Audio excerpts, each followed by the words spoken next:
Well, good morning. And welcome to our beautiful new Rosecrance Ware Center. This is a very important day for Rosecrance, and we are very honored to have you join us.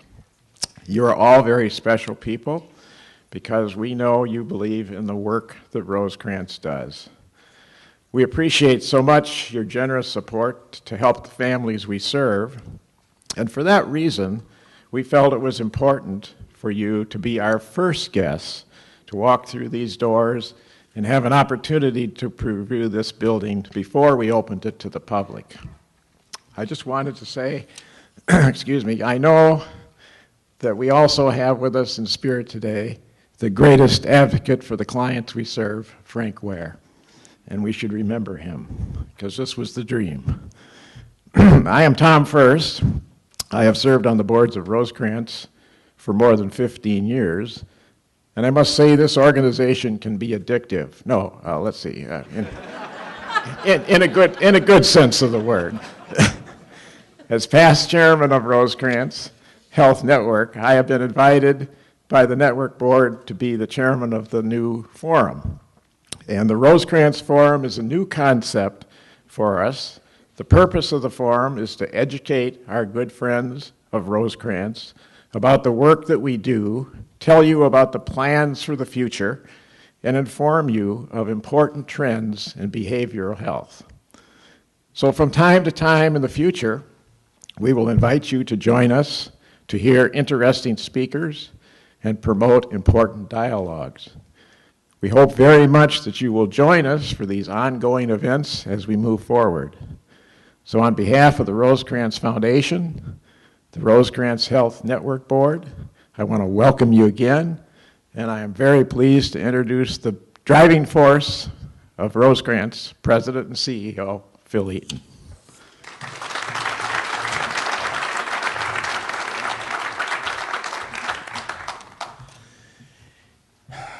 What a day. You guys here are sitting in the produce department. This is the bakery, and I think that was the deli over there. Welcome to the new Rosecrance Ware Center. 12 short months ago, we sold our building on West State in Winnebago to the county and purchased a vacant grocery store. We hired Saavedra Gilhausen architects to design and Cord Construction to rehab a 42,000 square foot shell of a building to relocate our community mental health programming. We assessed our needs, set priorities to reflect our corporate values for client dignity, program space, and staff and client safety, keeping the consumer's recovery goals, not their illness, at the center of our planning. Monday, we'll move 100 staff into this building, consolidating outpatient programs from 3 locations to include adult community mental health services, adult and youth substance abuse programming, and a unique outpatient substance abuse counseling program for moms involved with DCFS. We'll also have a pharmacy and a recovery resource center, a safe place to heal. In all, this building will serve over 5,000 clients each year.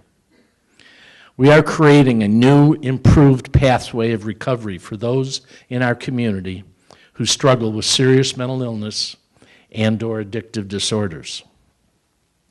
We're building on the strengths and abilities of each individual, inspiring hope, and empowering them to live purposeful lives. Rosecrance, a healing place.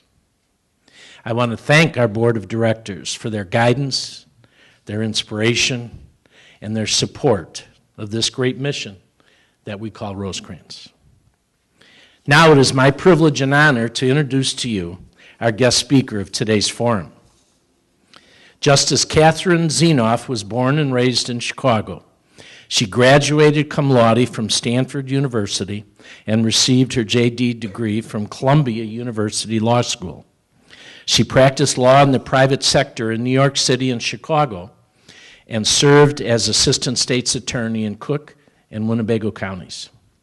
Justice Zenoff was appointed to the position of Associate Judge in the 17th Circuit in 1995 and Circuit Judge by the Supreme Court in 1998. She subsequently won election and was retained in 2004. She has served as presiding judge of the Criminal Division and established the Mental Health or the Therapeutic Intervention Program, the Mental Health Court, which has become the gold standard in the United States because of her leadership. In 2003, she was elected Chief Judge and served until her assignment to the Appellate Court in May of 2007. Justice Zenoff is a tireless advocate for evidence-based judicial systems of intervention to assist persons involved with the criminal justice system who also suffer from serious mental illness. Justice Zenoff has lectured and trained nationally and has established a national model of judicial training for mental health specialty courts. Please welcome my friend and colleague, Justice Kathryn Zenoff.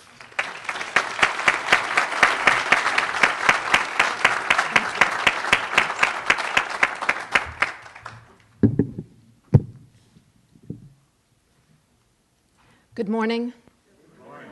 It is my privilege and honor to be here today with all of you to celebrate the opening of the new Rosecrance Ware Center. It is also my honor to deliver the first forum remarks. The title of my remarks is A President's Vision Realized by Two Reformers Who Dared to Dream. The president is John F. Kennedy. One of the reformers I'm talking about is Frank Ware, one-time CEO of the Janet Wattles Mental Health Center. I dare say that President Kennedy's vision of 50 years ago motivated Frank Ware in his leadership of Janet Wattles. He worked tirelessly with his dedicated staff, especially his right-hand administrator and collaborator, Marianne Abadi, now the Vice President for Public Policy at the Rosecrance Health Network, to bring treatment and services to those in our community with mental illnesses. Frank had a keen sense of history and knew that Dorothea Dix would feel right at home in the 1990s and even in 2000 and 2001 in Rockford, Illinois, indeed across the entire United States. So let me backtrack a minute and explain. Dorothea Dix was a reformer in the 1800s who exposed the deplorable conditions and abuse that persons with mental illnesses were suffering in our country's jails. She convinced the public that persons with mental illnesses needed treatment and should not be jailed or punished for their mental illnesses. As a result of her efforts, asylums were built. By 1900, every state had a mental institution. But over time, the conditions became deplorable. Treatment was experimental, at least until the 1950s, when there were significant advances in psychiatry and in medication. The press exposed the horrible conditions. A national dialogue began, and by 1961, when President Kennedy was sworn in, he made mental illness one of his top priorities. In fact, on October 31st, 1963, in what was to be his last piece of legislation, President Kennedy signed the Community Mental Health Act. His vision to be realized through that legislation was to build community mental health centers to provide comprehensive treatment and services to persons with mental illnesses outside of institutions. So the state mental institutions began to close. The problem, though, was that virtually none of the $3 billion that was authorized was appropriated. The community mental health centers President Kennedy envisioned never got built or funded to any significant degree. Deinstitutionalization became a social disaster. What we saw instead was trans-institutionalization, Yes, our jails and prisons once again became filled with persons who were mentally ill. We had come full circle. Dorothea Dix would have felt right at home. Frank Ware recognized the problem and saw its effects. Our jails had become, by default, the old asylums and mental hospitals, but there was little or no treatment provided. He and others described the revolving door syndrome and criminalization of the mentally ill. In the justice system, our dockets were overcrowded with persons who were mentally ill, and once released and their cases completed, they would cycle back in again. They had no other place to live. Their government benefits would automatically be terminated when they were incarcerated, and there was no plan or linkage for treatment or housing once they were released. In crisis, the only place to go was to the emergency rooms of our hospitals. The police, largely untrained at that point in crisis intervention, had to sit there for hours until the mentally ill person they had picked up could be admitted to the psych ward. Other diversion options were pretty much non-existent. Frank knew that something had to be done, but where to start?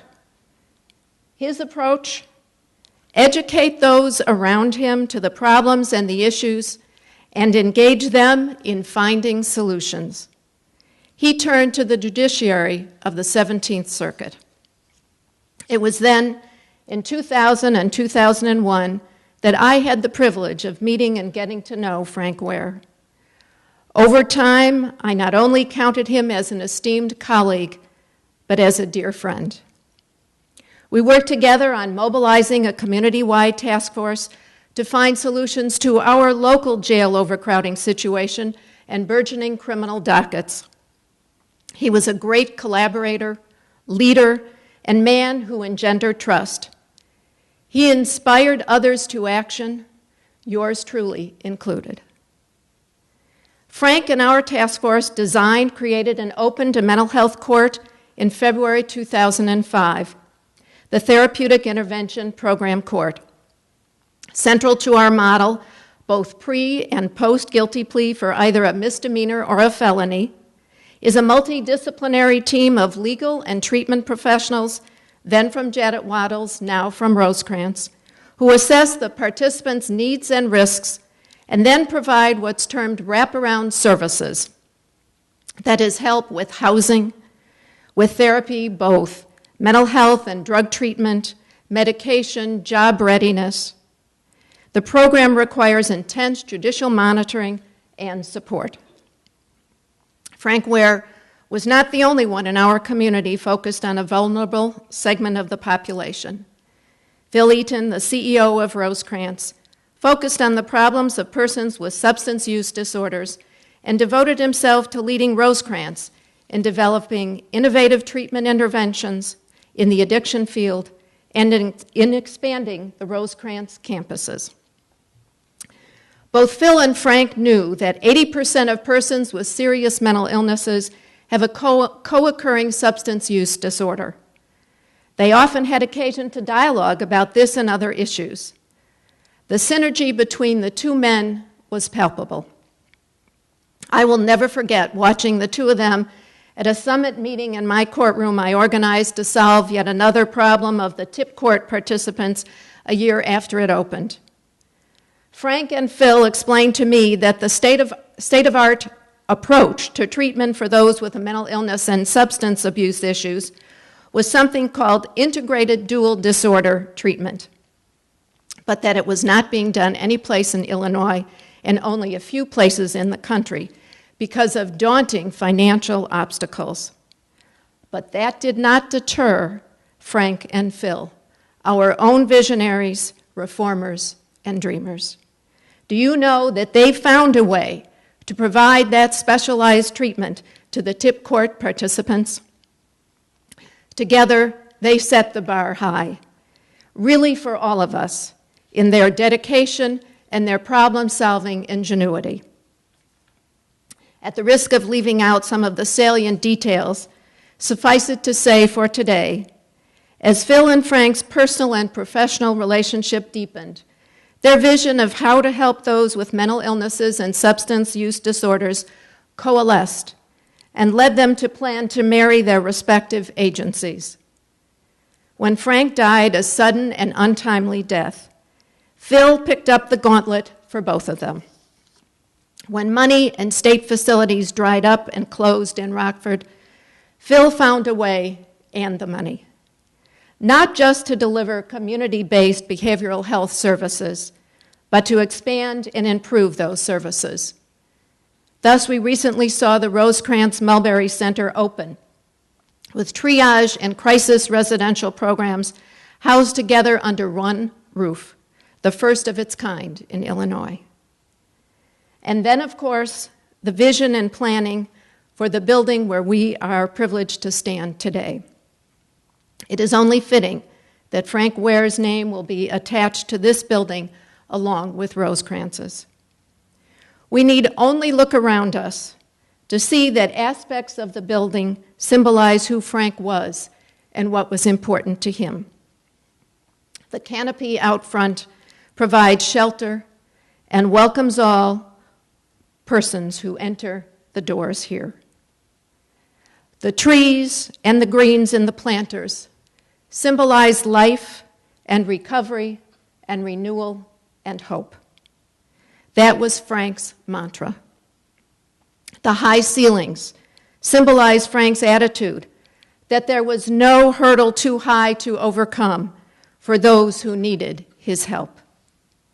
In the warmth of the wood, we can see Frank's compassion and his caring, his commitment to see the person, not the mental illness. He could easily stand in someone else's shoes. He knew that mental illness knows no class or cure and is a lifetime illness. There is ample space here to assure help in the future for all walking in these doors. Phil Eaton saw to that. Last Thursday, Phil, Dave Gamel, Mariana Body, and I were honored to be invited and did attend the Kennedy Forum, Illinois, in Chicago. Former Congressman Patrick Kennedy, Senator Edward Kennedy's son, and other leading voices, including Marielle Hemingway, Ernest Hemingway's granddaughter, were in Illinois to launch a new campaign to end the stigma against persons with mental illness and substance use disorders. Over 700 people came together at that forum because, as the tagline of the forum indicated, they all knew that the cost of doing nothing is too great. This lesson is an important one, but not a new one to Phil and his team, and was known certainly to Frank Ware, who worked tirelessly to make a difference. 50 years ago, President Kennedy promised, and I quote, "The cold mercy of custodial isolation will be supplanted by the open warmth of community concern and capability," end of quote. Thanks to Frank Ware and Phil Eaton, two extraordinary men, two reformers and dreamers, our community's most vulnerable who suffer from mental illness and substance use disorders will see that promise fulfilled. President Kennedy's vision is finally realized, now, here today, in Rockford, Illinois. Thank you.